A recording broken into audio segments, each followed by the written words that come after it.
تقریباً 130 سال کی عمر میں حضرت آدم علیہ السلام کو اللہ نے ایک بیٹا عطا کیا جس کا نام شیث رکھا گیا، جس کا مطلب ہے اللہ کی عطا۔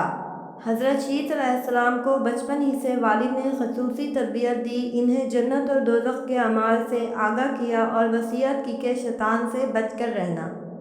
اللہ تعالیٰ نے شیث علیہ السلام کو نبوت عطا فرمائی اور 50 آسمانی صحیفے نازل کیے جس میں توحید، عبادت اور شریعت فطرت کے اصول شامل تھے۔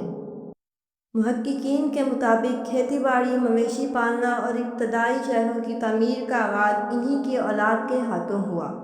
یوں تہذیب کی بنیاد رکھی گئی۔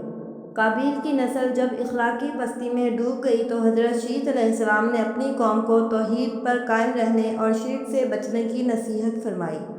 زندگی کے آخری ایام میں آپ نے اپنے فرزند انوش علیہ السلام کو وصی بنایا تاکہ نبوت کا چراغ بجھنے نہ پائے۔